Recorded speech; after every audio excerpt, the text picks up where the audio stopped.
ये video educational purpose के लिए बनाया गया है। इससे मैं किसी को मैनिपुलेशन के लिए एनकरेज नहीं कर रहा, बल्कि मैं अवेयरनेस पैदा कर रहा हूँ कि आखिर मैनिपुलेशन है क्या और इससे आप कैसे बचे रह सकते हैं।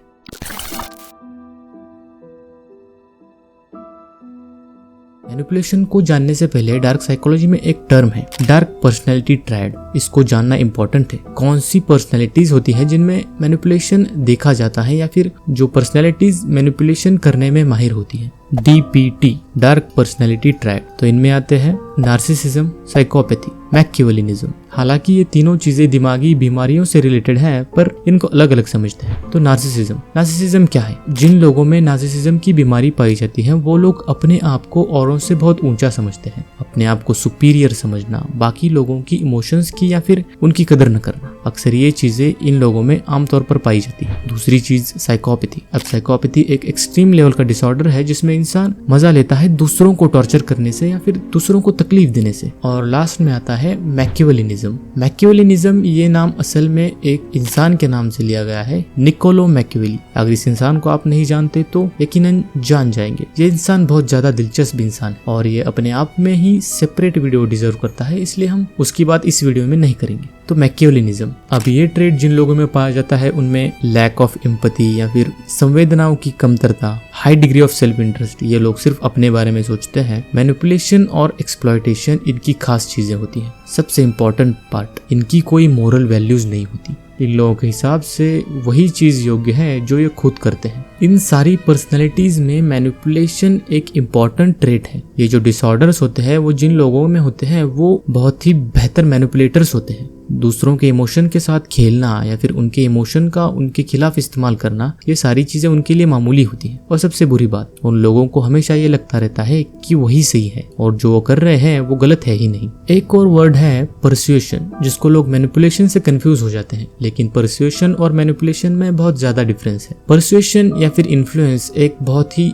मामूली चीज है। लगभग हर इंसान अपनी रोजाना जिंदगी में ये चीज देखता ही है। पॉलिटिकल लीडर्स या फिर हमारे पेरेंट्स या फिर हम, हर किसी को छोटी मोटी चीजों से परसुएट या फिर इन्फ्लुएंस कर ही रहे होते हैं। छोटी छोटी चीजों पर किसी का विचार बदलने की कोशिश करना इन्फ्लुएंस या फिर परसुएशन में आता है। परसुएशन असल में नेगेटिव या फिर पॉजिटिव नहीं होता, जबकि मैनिपुलेशन एक्चुअल में हाईली नेगेटिव होता है। हाँ, कई चांसेस होते हैं जिसमें शायद पॉजिटिव हो, पर ज्यादातर चांसेस में नेगेटिव ही होता है। एक मैनिपुलेटर आम इंसान से बहुत ज्यादा अलग होता है। उसमें बहुत सारे ऐसे गुण होते हैं जो आम इंसान कभी सोच भी नहीं सकता। अगर कुछ क्वालिटीज की बात की जाए तो डोमिनेंस, वो लोग दूसरे लोगों पर दबाव देना पसंद करते हैं। कोल्ड हार्टनेस, एक मैनिपुलेटर के सामने अगर कोई आदमी मर भी जाए तो उसे फर्क नहीं पड़ेगा। लैक ऑफ एम्पैथी, संवेदना की कमी होना। मैनिपुलेटर सिर्फ अपने ही इमोशंस की परवाह करते हैं, तो अगर आप किसी से मैनिपुलेट हो रहे हो तो चांसेस है कि आपके इमोशंस की धज्जियां उड़ जाए। और सबसे important quality, self serving motives, यानी कि मैनिपुलेटर को सिर्फ खुद से फर्क पड़ता है,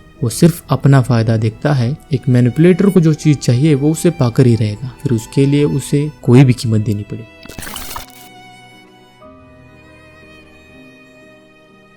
ऐसे लोग जो बहुत ही नाइव होते हैं, भोले होते हैं, दुनिया बुरी हो सकती है ऐसा वो कभी मानते ही नहीं। ऐसे लोगों को अक्सर मैनिपुलेटर्स टारगेट करते हैं क्योंकि इन लोगों को मैनिपुलेट करना बहुत ही आसान होता है। ऐसे लोग जो खुद को तकलीफ देना पसंद करते हैं, इसका मैनिपुलेटर बखूबी फायदा उठाते हैं और अंत में विक्टिम को ही ऐसा लगने लगता है कि उसी ने मैनिपुलेटर का दिल दुखाया है और वो दुखी होता है और खुद को तकलीफ देना शुरू कर देता है। ऐसे लोग जो सेल्फ कॉन्फिडेंस से भरे ना हो या फिर उनमें सेल्फ स्टीम की कमी हो, ऐसे लोग जो अपने आप पर हमेशा डाउट लेते हो, क्योंकि ऐसे लोगों की मेंटेलिटी को तोड़ना बहुत ही आसान चीज होती है। उन्हें ये यकीन दिलाना कि वो काबिल नहीं है या फिर वो कोई चीज डिजर्व नहीं करते, ये बहुत ही आसान होता है। इसलिए वो भी मैनिपुलेटर्स के लिए एक इजी टारगेट बन जाते हैं। ऐसे लोग जो इमोशनली डिपेंडेंट होते हैं, मानो ऐसे लोग जो अपनी खुशी किसी और पर डिपेंडेंट रखते हैं, ऐसे लोगों का भरोसा जीतना बहुत ही आसान होता है और मैनिपुलेशन में भरोसे का बहुत ही अहम रोल है। अगर आप किसी का भरोसा जीत सकते हैं तो उसे मैनिपुलेट तो आप बड़ी आसानी से कर पाएंगे। ऐसे लोग जो ना नहीं कह पाते, अक्सर जो लोग ना नहीं कह पाते उन लोगों का फायदा उठाना बहुत ही आसान होता है, क्योंकि आप जानते हैं कि वो ना ही नहीं कह सकते,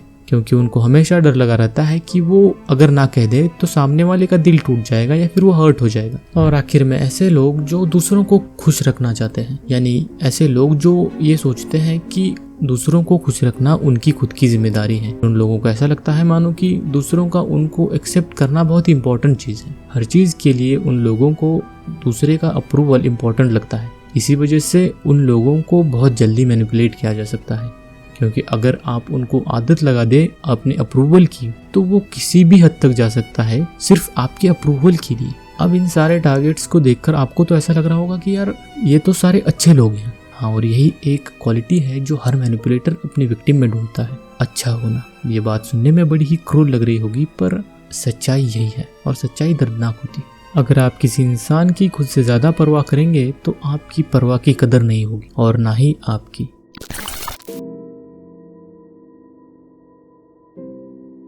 एंटी सोशल पर्सनैलिटी डिसऑर्डर, इसका मतलब होता है sociopathy, borderline personality disorder, conduct disorder, histrionic personality disorder और नार्सिसिस्ट पर्सनैलिटी डिसऑर्डर। इन सारे डिसऑर्डर्स में कुछ चीजें कॉमन हैं, जैसे कि इर्रेगुलर इमोशनल पैटर्न्स। इन लोगों के इमोशंस को आप कभी भाप नहीं पाएंगे। इन लोगों का इमोशनल कोशेंट हाई होता है, लेकिन सिर्फ खुद के मोटिव्स के लिए। यानी ये लोग इमोशंस को बहुत अच्छे से समझ सकते हैं और इस्तेमाल कर सकते हैं, लेकिन तभी जब वो चाहते हैं। चार्मिंग पर्सनैलिटी, ये लोग बहुत ही चार्मिंग होते हैं और इनको देखकर लगेगा ही नहीं कि ये आपको मैनिपुलेट कर रहे हैं। और स्क्रूशनाइजिंग बिहेवियर, यानी कि हर चीज को बारीकी से देखना।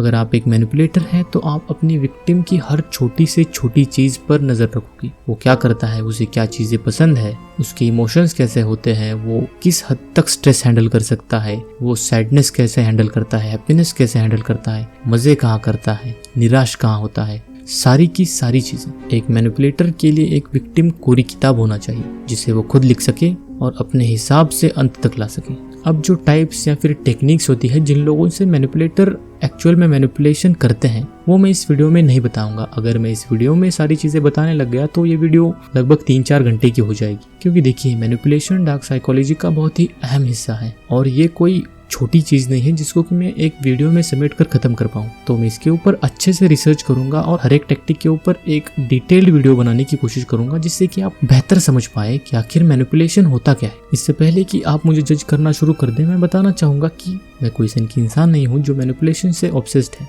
बल्कि मैं इन चीजों को बारीकी से जांचने की कोशिश करता हूँ। I am just something called curious.